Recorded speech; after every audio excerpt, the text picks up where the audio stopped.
2026 онд нийслэлийн хэмжээнд 20,218 нэгж талбарт газар чөлөөлөхөд 200 тэрбум төгрөгийн нөхөө олгуур зарцуулахаар баталжээ. Мөн шинээр 41 байршилт 4,216 нэгж талбарт газар чөлөөлнө.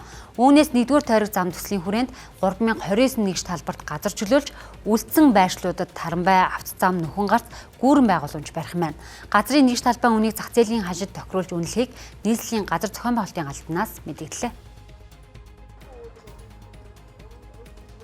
Оруулалтаар нэрмлээд улс нийслэл төсөв олон улсын хөрөнгө оруулалтаар хэрэгжүүлж байгаа төслүүдийн нэг 8,000 гаруй нэгж талбарыг чөлөөлөх ажил бол яг өнөөдрийн байдлаар хийгдээд явж байна. Нөхөө олгоорын үнэлгээний хувьд бол харилцаа адилгүйтэй яг тогтоосон нэг үн байхгүй. Газрын эрх маань өөрөө дотроо эзэмших, ашиглах, өмчлөх гэд 3 янз байгаа. Тэгэхээр өмчлөж байгаа иргэний хувьд бол яг зах зээлийн үнээр буюу тухайн орчинд газар хэдээр арилжагдж байна. Тэрэн дээр хөрөнгөний үнэлгээч судалгаагаа хийгээд үнэ гаргаж ирдэг байгаа. Айлуудын 70% нь газраа чөлөөлөхийг зөвшөөрсөн тохиолдолд үлдсэн 30%-ийн газрыг жишг үнээр чөлөөлөх эрх зүйн зохицуулттай. Иймээс газар чөлөөлтийн ажлыг эхлүүлээд байна.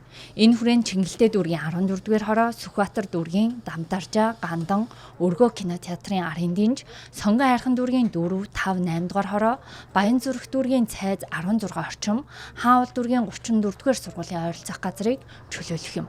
Иргэдийн хувьд газрын үнэлгээ сайн байвал газар чөлөөлтийг дэмжинэ гэлээ.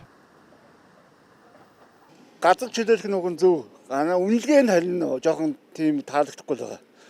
Дэндүү багаар үнэлж одоо жил гандан мандчаад медик квадратын сая 500-аар үнэлж штэ. Тэгэхэд чи манай энэ авчин 250 хаваар үнэлээд байгаа шүү. 250 300. Тэгэхээр чи одоо бидний байр ямар үнэтэй бол газар нэг газраа 0.5 0.7 газартай хүн ховуулжтэй чинь дандаа энэ авч дандаа жижиг газартай. Тэгээд газраа чинь өглөөхэд нэг байр аваад тэгээд болоод чинь бас цаана үнэнд машин тавих зогсоолж чадахгүй тэр байр чинь. Тэгээ уг нь бол газар төлөлтөнд ороод байртай бол хинч дуртай байна. Зүг байхгүй тэгээд одоо гэр хороолцсон тэгээ утаа өнөртөд нүүрс таарахгүй одоо маань хэцүү юм байна тий. Үнэлгээгээ нодон чинь хямдхан авсан гэдэг байгаа энэ багийн хороон дараа энэ жил та үнэлгээгээ сайн хийгээрээ байр өмд орсон газар өмд орсол гэж хэлээ. Зөв шүү дээ. Бүгдийг ингээд оруулчуд авна шүү дээ. Утаа багсан. Энэ хавьд одоо чөлөөл болж илээ шүү дээ. Наацх нь утаа унаар нь гайгүй болоод. Тийм биз дээ. Тэг энийг бол би хүлээн зөвшөөрөл байгаа. Түүнчлэн он дамжин хэрэгжиж байгаа автозам, инженерийн шугам, сүлжээний төслийн хүрээнд 24 байршилт газар чөлөөлт үргэлжилнэ.